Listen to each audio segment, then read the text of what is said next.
Hi guys, welcome back to Carbohydrates Part 2.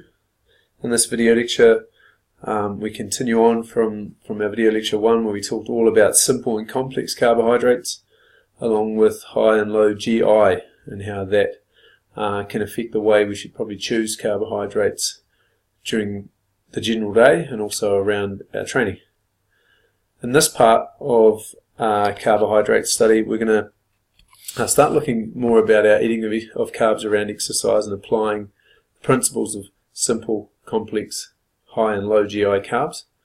We'll also look at the dangers of not having enough carbohydrate and what happens when you get too much of the wrong type. So we start on this slide here, GI and weight loss, and we've talked about how we can manipulate our knowledge of GI to choose carbs that are more suitable for different times of the day. But how does it relate to weight loss?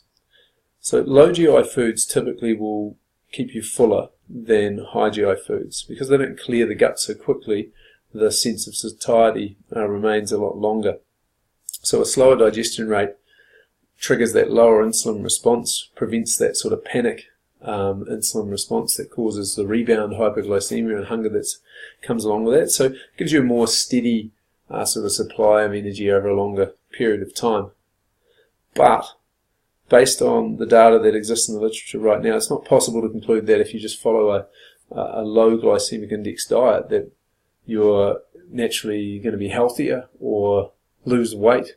And that's due to the fact that the two primary things that affect the GI of carbohydrates, other than their structural classification of simple and complex, is what's added to them.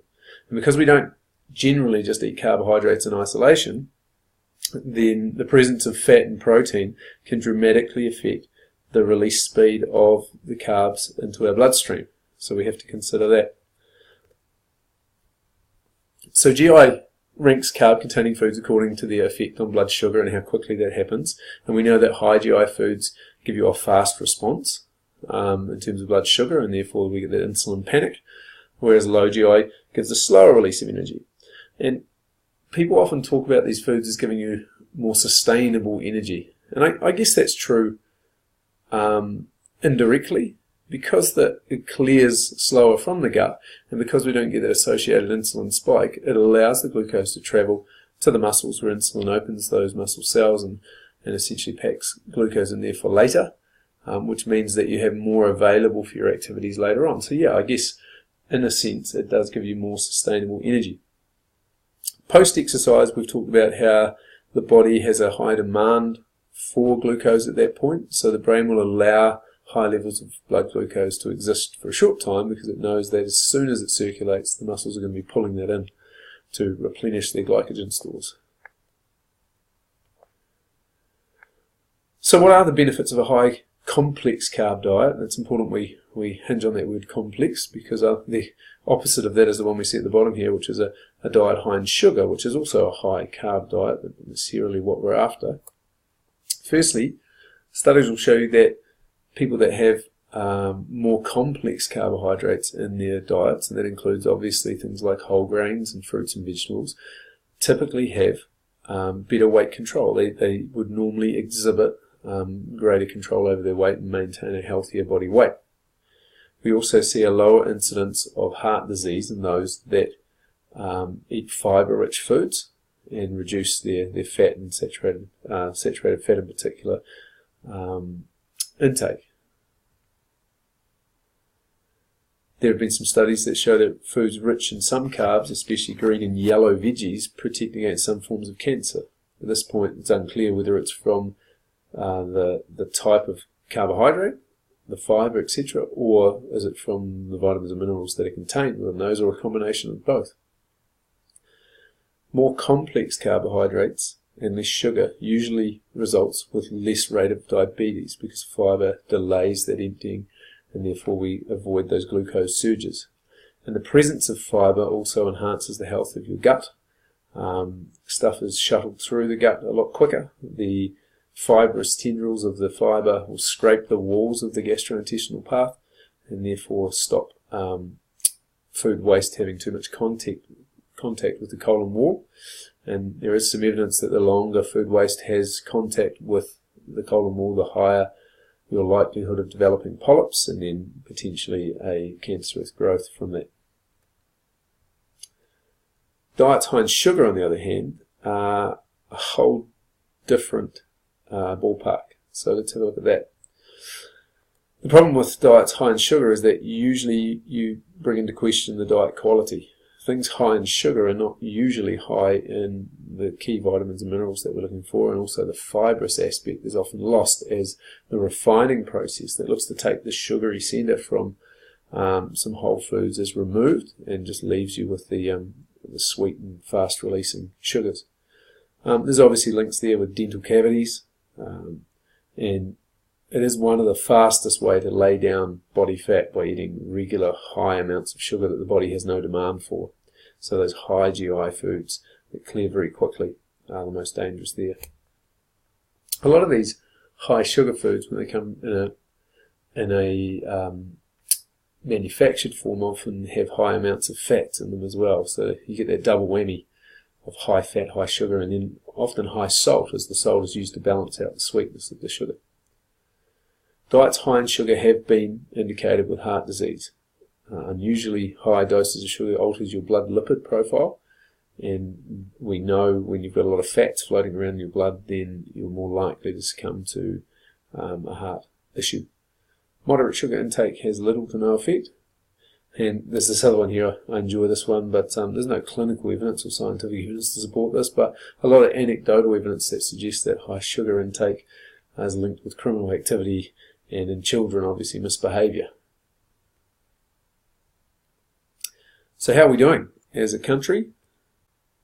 Well, the daily average intake for carbohydrates in New Zealand is males around 280 grams and females around 210 grams. If we look at the spread here across the different age groups, here we see 15 to 18-year-olds, 19 to 30-year-olds, 31 to 50-year-olds, and then we get into the older age brackets and we see that carbohydrate intake decreases as they get older. That's good because most older people aren't as active as their younger counterparts. We see there's quite high sugar intakes here. When we say sugar, I'm going ahead of things here. We see not necessarily high carbohydrate intakes, but I can tell you that as a percentage of that, sugar plays a big part in this 15 to sort of 30 bracket here. And really that's the prevalence of these energy and soft drinks that are becoming mainstream sort of fluid choices now. So these are our most common choices in New Zealand. Bread is still a big player at about 17% for carbohydrate. Then other grains, pastas and non-alcoholic drinks, so that's your sodas and stuff, make up about 9%, but a higher proportion in the under 20s at around 14% of total intake. The spuds, kumaras and those kind of root vegetables, so they're quite starchy carbs, all make up just under 10% there. Just plain sugar and lollies about 7%, cereals about 5%, and then you've got cakes, muffins, milk, bread, milk and bread based products, things that you make bread out of, around 4% each. So a lot of these would be considered non-whole grain sort of sources. You know, the majority of the breads that we eat, the pastas and so on, are white flour based and quite high GI in nature. So are there problems with a low carb intake? Because more commonly now you hear about the emphasis on protein in diets. We need to fill up on protein and cut the carbs. Well, yes, some sectors of the population definitely could do with doing that. Those that don't want to work out or don't want to exercise should definitely employ a diet that's higher in protein and good oils than one hugely rich in carbohydrates. The bottom line is if you are active though, you need carbs, and basically by not doing that or by having a focus on protein as many athletes do, you end up with a lack of energy and a lack of available glycogen, which can then be converted into blood glucose or muscle glycogen for the purposes of exercise. So in athletes, the bottom line is if you run out of glucose during training, then you will cause a reduction in performance of the muscles. Okay, it's also associated with eating disorders. You often see this with very low body weights. You see that one of the first things people have really tried to cut out is their carbohydrate, which is an essential fuel for the body. It's the only fuel that your red blood cells use to regenerate. It's the only one that your CNS uses. So your brain needs carbohydrate to function. Eating less than 50 to 100 grams per day will force the production of glucose from protein. And that again is what we talked about earlier about using your own body stores of protein, your physical tissue, as a mechanism for fueling your body, which is never a great idea. Extremely low carbohydrate diets also inhibit efficient fat metabolism, and that can lead to something called ketosis. That's the production of some toxic compounds which have a negative effect on the brain and have been linked with depression and more than usual breakdown of essential body proteins. There's some brain damage associated there as well with these very, very low carbohydrate diets. So carbs is certainly not the enemy. Any athlete, and particularly an endurance athlete, any athlete knows what it's like to perform without carbs in their system, and it sucks. And there are many people that are under the illusion that if they don't eat carbohydrate or don't eat full stop before exercise, that they're going to create a double whammy effect in terms of fat burn. And it's simply not true.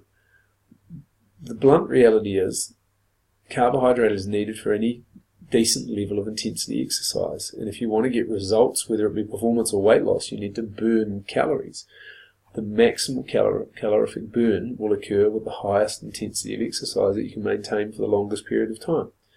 And a lack of carbohydrates will undoubtedly feel tough when you're working out. It'll be a tough workout and you'll feel like you're working out really hard, but if you actually look at the numbers, the actual wattage that you've maintained on your bike, the actual amount of weight lifted over the course of the session and volume maintained, the actual running speed that you've been able to maintain, and the actual calorific burn, you'll find that the numbers are much lower than those that are non-fueled. And when we talk about fueling here, we're talking carbs. Now, there is a raging debate going on in athletic circles and in the wider media about high-fat diets. And the people that are promoting the high-fat diets are elite athletes, elite endurance athletes.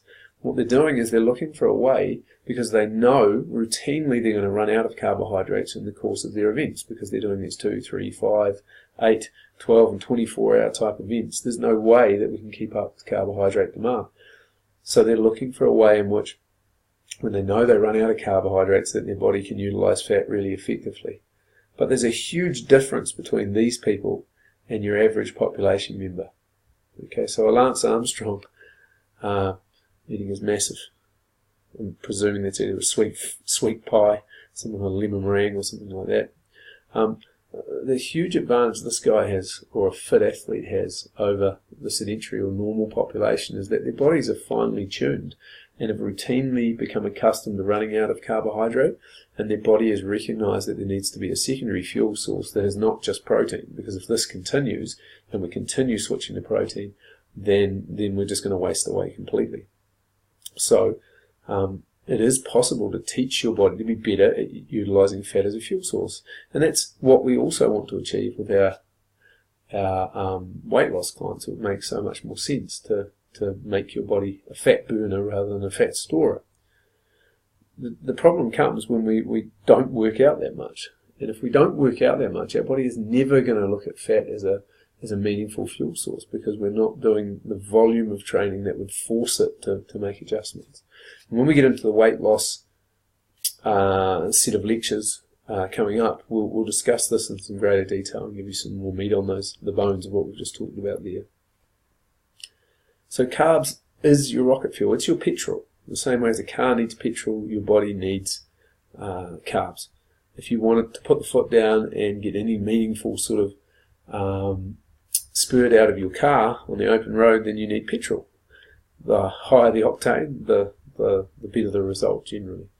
So high intensity exercise relies on carbs. And as exercise intensity decreases and we go at lower intensities but go for longer, then we can start to access some of our fat stores.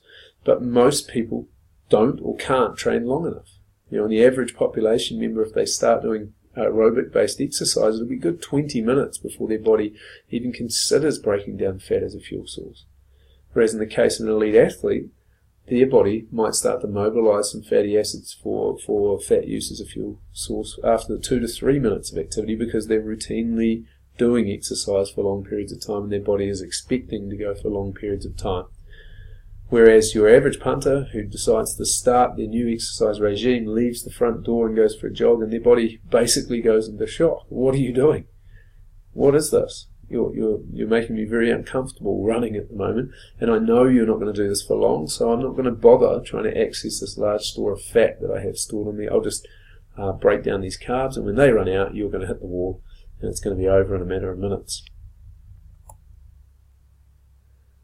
So this little diagram here shows the energy provision in a very simple form, and this is different for different people depending on what sort of engine you're running, whether you're an elite athlete with years of training behind you or a brand newbie. But essentially the principles are the same. Energy from fat. So energy supplied from fat typically occurs more when you're doing less, and that sounds great, doesn't it? It sounds like when you're sleeping you're burning almost all fat. However, the number of calories you're actually burning are completely minimal at this point here. And when you're working at top speed, when you're going 100 miles an hour, you are using all carbohydrate here. There's no time for that fat breakdown to occur to supplement that, so you're 100% carbs. And then what it shows is a sort of sliding scale that somewhere around here could be a 50-50 zone for you, where you can burn an equal amount of carbs and fat. And that's a nice zone that we want to focus on for particularly our aerobic type training. And if we look at this sort of 60-70% zone, this is generally where most exercise professionals would suggest that we try to conduct our cardio for maximal results. And that's number one, it's going to really challenge the cardiovascular system and cause some changes within the body. Number two, it is majoritively carb focused in terms of the exercise, because we are working at that intensity band that's well above 50% effort, but we're also burning some fat, and collectively as a percentage of a large amount of calories that we can burn in that sort of window of training, then we burn significantly more fat calories than we would if we're working down here at 30 to 40% intensity for the same period of time, even though the total percentage of calories burned as fat is going to be higher if we look at these low intensities. The total number of calories you burn over that same time period will be much lower. So, 70% from fat for 20 minutes of exercise and burning only 120, 130 calories is not as much as 30% coming from fat in a 600 or 700 calorie workout. So, we've got to find those optimal trade-off zones. Glycogen is the major source to convert to ATP for any activities lasting up to 90 minutes. So that's most sports that we're talking about there. We could look at that as a pure endurance-based sport like a cycle. Around that 60-minute mark, we're going to start depleting a little and maybe think about consuming some more carbs. But most sports are intermittent, meaning you're not working at those high intensities for the whole time. If your liver glycogen levels start to fall, they can no longer supply the blood with the glucose that the muscles are demanding, and then blood glucose falls, and unfortunately the muscles can't get the fuel they need, and then muscle glycogen depletion occurs. Continuous low intensity training, like a hike or something like that, you can go 2 to 3 hours of setting a pretty steady pace, because there's going to be a mixture of fat and carbohydrate used in that workout, and that'll help prolong your carb stores. But if you're going high intensity, about 15 to 30 minutes, you're going to see some glycogen depletion occur within the muscles, and that's going to mean that we need that constant supply coming from the liver, and it shows the importance of fueling before sport. If there's nothing there to replace the muscle glycogen with, then you're going to hit the wall, and your intensity levels are going to drop away completely. When liver glycogen stores are used up, you just can't keep your blood glucose levels normal, and when that drops, your brain function may also start to feel the effects of that. So now we're talking not only impaired muscle performance, but also impaired mental performance, and that's when mistakes start to come in. Once your glycogen stores are depleted at the muscle, an athlete can continue at about 50% of max intensity. So we've all been there, we've all been in a sport towards the end, we're out of gas, and we're just getting up and down.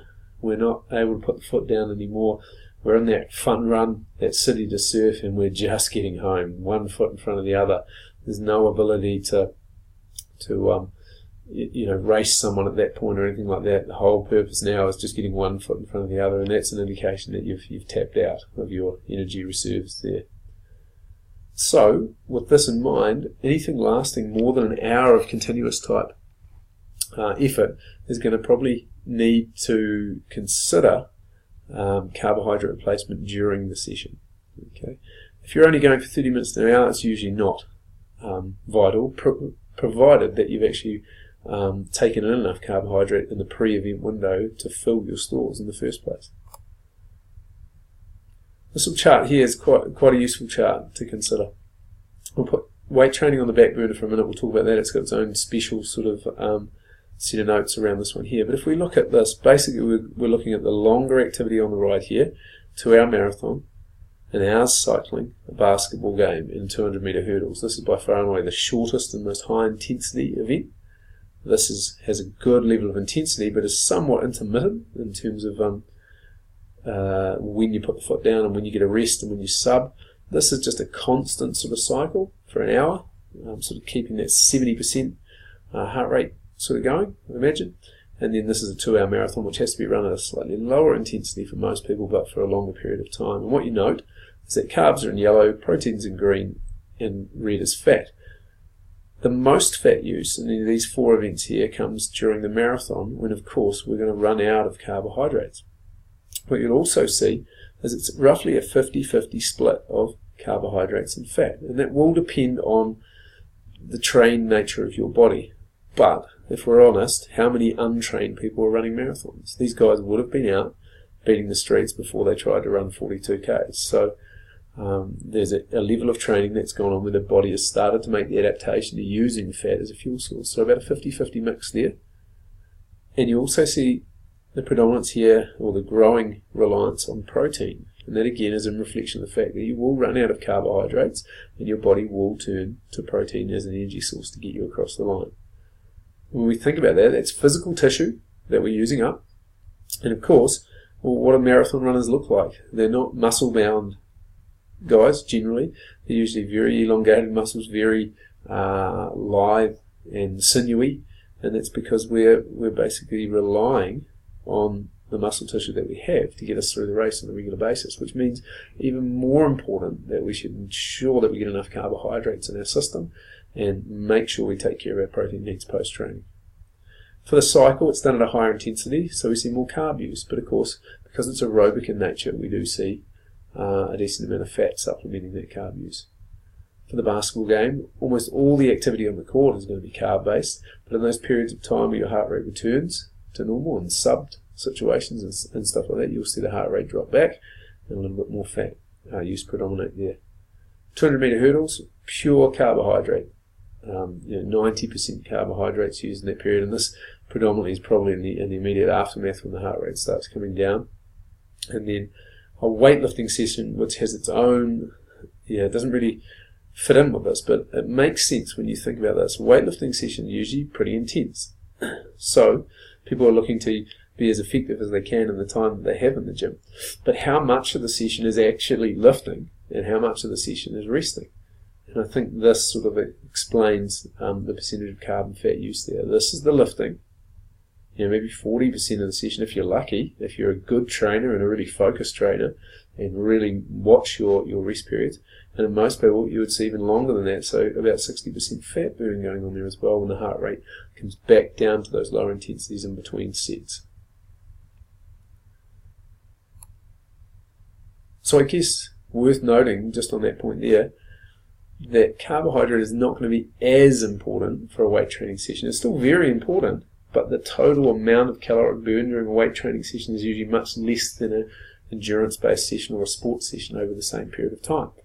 And that's going to be reflected in the next little stage we do here, which is the calculations for carbohydrate needs. So what are your carbohydrate needs? That's where we're going to start. This little table here sort of explains the carbohydrate needs of most people here. So this is a slightly adapted table from the Sports and Nutrition Council of Australia and New Zealand, where I've reduced the amounts of all of these gram per kilo figures here by 0.5, and it's something that I just do routinely based on experience, that it generally comes out a little high on the calculations that they provide, because they're generally calculations for elite athletes rather than just your normal person. So how much carbs you get depends on how much exercise you're willing to do. These are grams of carbs per kilo of your body weight. There's a couple of provisos that will attach to this soon that will help you determine what you should pick. First thing you need to do is determine how many hours of meaningful exercise you would perform in a given week. So this will work out your average daily recommendation of carbs based on your average weekly exercise output. If you do less than 4 hours of meaningful exercise, you can give yourself 4 grams per kilogram of body weight. Now, if you're in a weight loss situation and you want to lose a significant amount of weight, let's say 5+ kilos of weight, then you should be using your desired weight rather than your current body weight.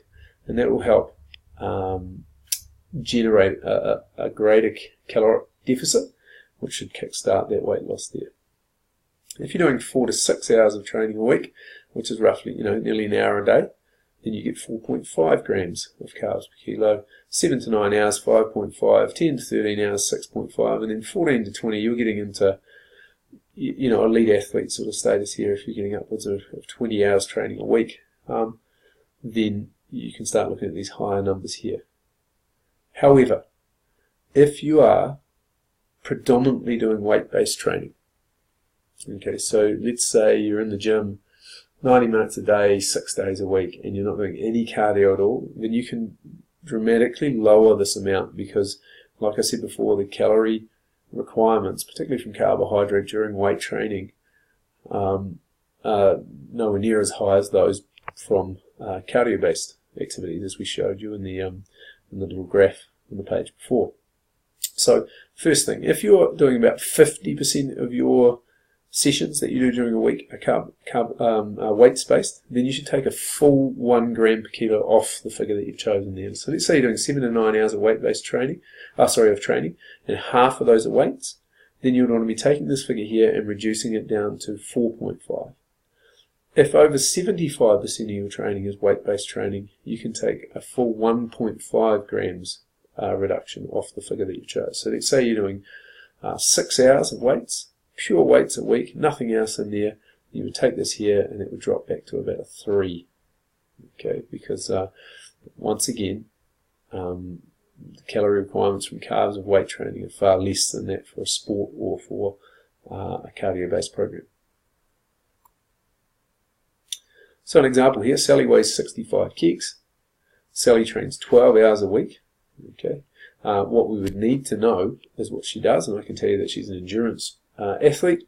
She is doing basically 2 hours of running and cycling a week, triathlete.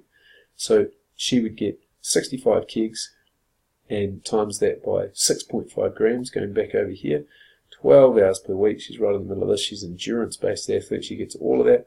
6.5 grams a week would be 423 grams of carbohydrates per day that we're trying to get into Sally to make sure she's well fueled. And you can take a moment to try your one out. As mentioned here are the considerations. Traditional weight training is considerably less calorie intensive than continuous cardio. Suggestion, reduce grams per kilo figure by at least 1 gram. So that's the average that we're suggesting you reduce. But like I say, if it's 50% of your training, 1 gram off. If it's over 75% of all of your training, you can go as far as 1.5 gram per kilo off. Do note though that circuit-based training or CrossFit training is more calorie intense than weightlifting, so you wouldn't be as aggressive with your reductions there if your training that you're doing has weights involved but is more circuit-based. That's a very high intensity type of training and would be considered alongside cardio-based training. We have to be aware that many athletes actually significantly undereat carbohydrates. They're under the illusion that more protein equals more gains. Now, if the results of these calculations you've just done shock you a little bit, or the person that you're working them out for, and you look at what they're currently eating and they're miles away from it, you certainly don't want to jump straight to that figure. Okay, that'll certainly put them off. You want to increase towards the calculated figures slowly over the next few weeks and prove to them that it works. Prove to them that A, they don't get fat, and B, that they have more energy and their performance results and training in the gym go up. And I can assure you if they are under eating, that will happen. Remember, if weight loss is desired, you can use desired weight in the equations to create a larger calorie deficit. Just be aware, or be sure that the goal weight that the athlete has, or the person has, is a realistic goal weight. You know, we don't want to get into a situation where you get an 83 kilo woman who says she wants to be 52, and you ask her, when was the last time you were 52? And she said, oh, I've never been 52, not even when I was a teenager. That's an unrealistic goal weight. Okay, so make sure people are operating off realistic goal weights before we do that. Okay, so when do we eat that? Well, we've already discussed that the key window really for fueling is in the 4 hours prior to training or competing. So we start thinking about carb intake in that 4 hour mark, and we might spread 100 to 200 grams of mainly complex carbs across that 4 hour period. Now that's quite a range, 100 to 200. It's going to allow for how big you are. A bigger person would be more towards the 200 and a smaller person more towards the 100.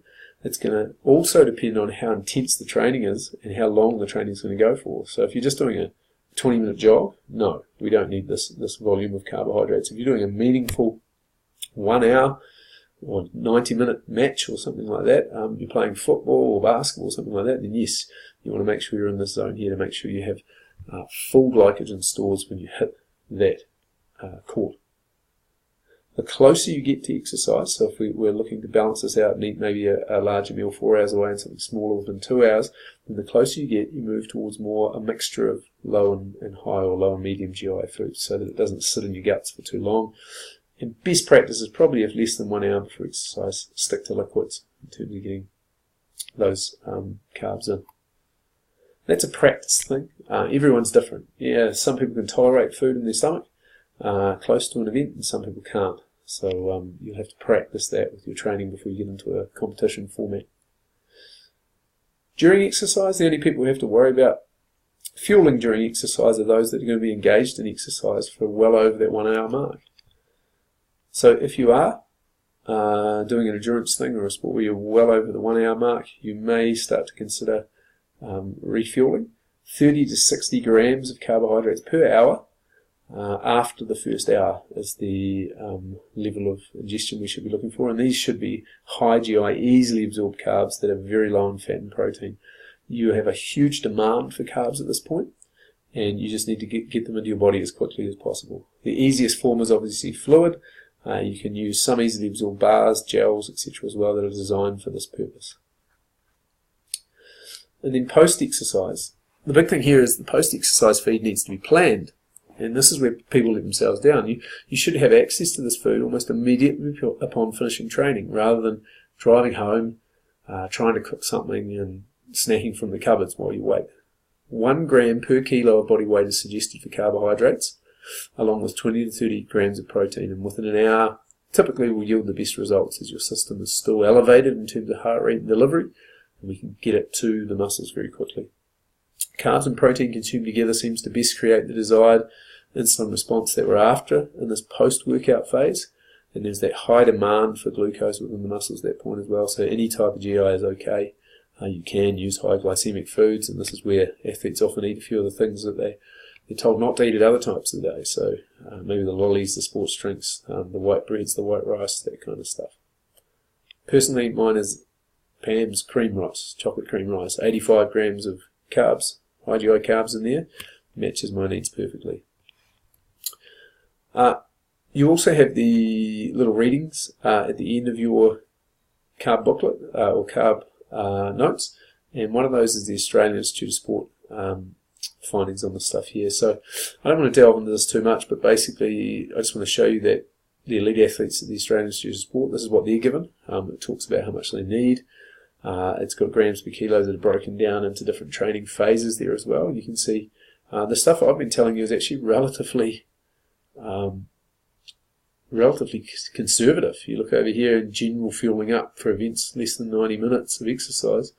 You're talking 7 to 12 grams of kilos per kilo over the 24 hours preceding. So, they're pretty aggressive in terms of their carb fueling, and athletes know the importance of this. The glycemic index, a little bit on there, and when is carbs important, you'll see all of the things we've discussed in there. If you want to read through that stuff in your own time, you're welcome to. But the go-to things that I think are great to be able to pull out of these types of readings are just these examples. So these are all food portions that provide 50 grams of carbs. So when you're thinking to yourself, well, how do I build that 100 to 200 grams of carbs prior to exercise? How do I choose foods and know what's in, to make up my 1 gram per kilo post training? Well, here's a whole bunch of examples, from veggies to fruit to dairy products, that amount to 50 grams, and you start to get an idea of what's in the things you eat. Okay, so that's carbs, the first of our macronutrients dealt with. Our next step will of course be to go to our second macronutrient group, protein, and then we'll move into fat, and then we'll actually pause and put all the stuff we've learned together into a meaningful sort of set of rules for around exercise, and that one's called nutrition and physical activity. So I hope you enjoyed the lecture. Check out those supplementary materials at the back of your carbs notes in your booklet. There's a couple other readings there called the complexities of carbs and how GI is affected and those kind of things. And yeah, we'll see you for the next installment, which will be protein. Thanks for listening.